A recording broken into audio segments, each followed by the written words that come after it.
Shalom, Bapak Ibu, saudara-saudara yang saya kasihi.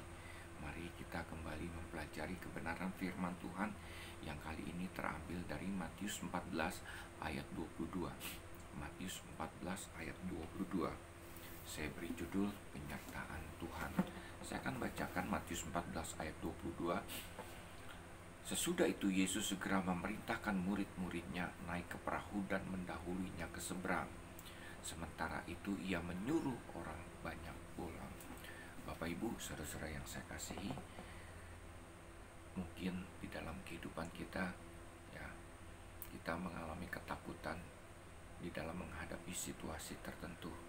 Katakanlah misalnya ketika kita sedang menghadapi bencana COVID ini, pandemi COVID yang bersifat global, kita mengalami ketakutan sepanjang hari. Kita menghadapi ketakutan di dalam kehidupan ini oleh karena kita tidak mengerti, tidak tahu apa yang terjadi dengan masa-masa yang akan datang. Bagaimana keadaan kita? Kita takut miskin, kita takut tidak bisa makan, kita takut gagal, dan lain sebagainya.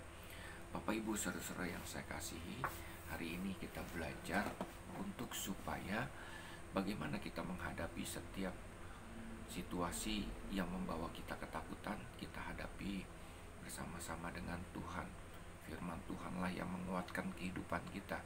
Kita belajar dari situasi yang dihadapi oleh murid-murid Tuhan Yesus. Pada saat itu murid-murid Tuhan Yesus diperintahkan oleh Yesus. Firman Tuhan katakan, sesudah itu Yesus segera memerintahkan murid-muridnya ke perahu dan mendahulinya ke seberang. Jadi Yesus memerintahkan murid-muridnya untuk pergi ke seberang. Setelah mereka mengadakan mujizat, Tuhan Yesus mengadakan mujizat memberi makan kepada 5.000 orang dengan 5 roti dan 2 ikan. Kemudian sesudah itu murid-murid disuruh pergi ke seberang dan orang banyak disuruh pulang. Tuhan Yesus pada saat itu berdoa sendirian. Firman Tuhan katakan demikian. Dan apa yang terjadi, apa yang diperintahkan oleh Tuhan Yesus bukan berarti kita mengalami situasi yang tenang, kita mengalami situasi yang aman di dalam kehidupan kita. Ternyata yang terjadi, sekalipun diperintahkan oleh Tuhan Yesus Kristus untuk pergi ke seberang, murid-murid mengalami angin sakal. Mereka mengalami badai di dalam perjalanan mereka. Perahu mereka terombang-ambing oleh badai. Mereka berusaha sekuat tenaga untuk mendayung, untuk sampai ke seberang. Nah, Bapak Ibu saudara-saudara yang saya kasihi, kita belajar dari sini bukan berarti ketika kita mengikuti apa yang Tuhan perintahkan di dalam kehidupan kita, segala sesuatu aman, segala sesuatu tenang yang kita hadapi, segala sesuatu tercukupi, dan kita tidak mengalami masalah, kendala di dalam kehidupan kita. Belum ada jaminan. Mengikuti Tuhan Yesus, kita diberkati Tuhan. Mengikuti Tuhan Yesus, kita tidak menghadapi bencana. Mengikuti Tuhan Yesus, segala sesuatu aman.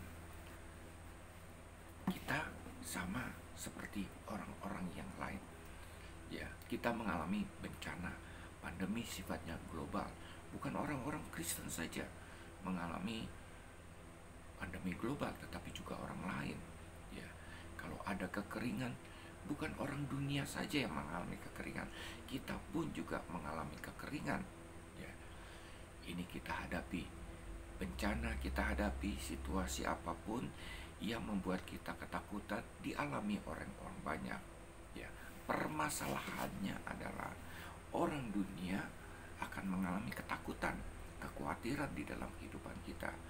Tetapi kalau kita memegang janji Tuhan, membaca apa yang terjadi ketika kita mengikuti firman Tuhan, maka tidak ada ketakutan, tidak ada kekhawatiran di dalam kehidupan kita. Karena firman Tuhan itu iya dan amin. Murid-murid diperintahkan untuk pergi ke seberang. Mereka mengalami bencana, mereka mengalami badai di dalam kehidupan mereka.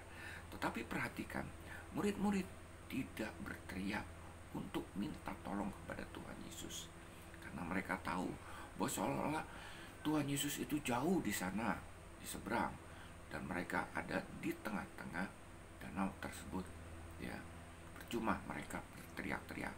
Tetapi sekalipun mereka tidak minta tolong kepada Tuhan Yesus, perhatikan ayat 23. Dan setelah orang banyak itu disuruhnya pulang, Yesus naik ke atas bukit untuk berdoa seorang diri. Ketika hari sudah malam, ia sendirian di situ. Ayat 24, perahu murid-muridnya sudah beberapa mil jauhnya dari pantai dan diombang-ambingkan gelombang karena angin sakal.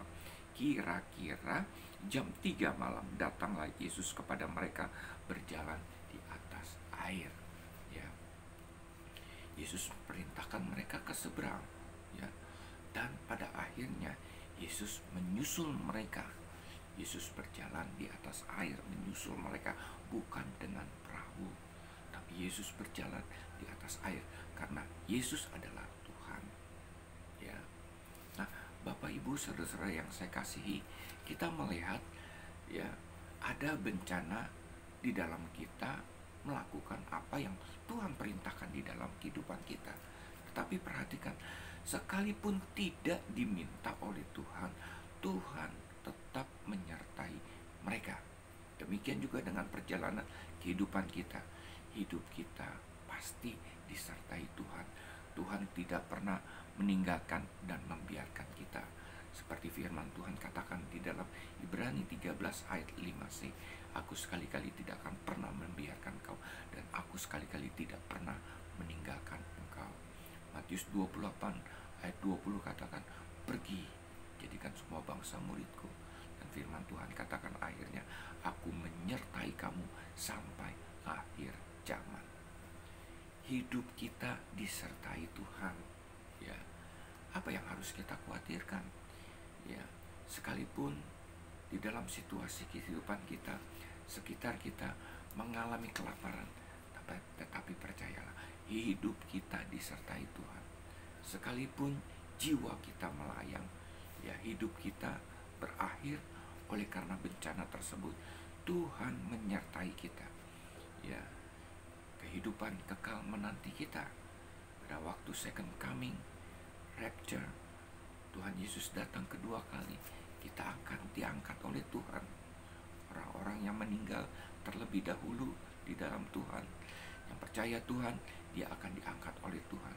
Dan terlebih lagi kita yang tinggal, yang percaya kepada Tuhan, hidup di dalam Tuhan, juga akan diangkat ikut perjamuan kawin anak domba. Kita tidak ditinggalkan Tuhan dalam segala situasi kondisi apapun, bahkan di dalam kekekalan kita ada bersama-sama dengan Tuhan. Itulah janji Tuhan kepada orang-orang percaya. Jangan takut. Ya, sekalipun apa yang terjadi dalam kehidupan kita bukan kehendak Tuhan, kita melakukan bukan apa yang diperintahkan oleh Tuhan, tetapi percayalah, kalau kita percaya Tuhan, dia tidak pernah meninggalkan kita, dia tidak pernah membiarkan kita, dia ada di dalam kehidupan kita, di dalam situasi kondisi apapun. Takut gagal, takut miskin, takut kelaparan, takut malu, dan lain sebagainya tidak membuat anak-anak Tuhan yang percaya Tuhan sungguh-sungguh kehilangan pengharapan, mengalami ketakutan di dalam kehidupannya. Tetapi ada damai sejahtera, ada sukacita yang bukan hanya untuk dirinya sendiri, tetapi juga untuk memberkati orang lain yang ada di sekitarnya. Tuhan memberkati. Shalom.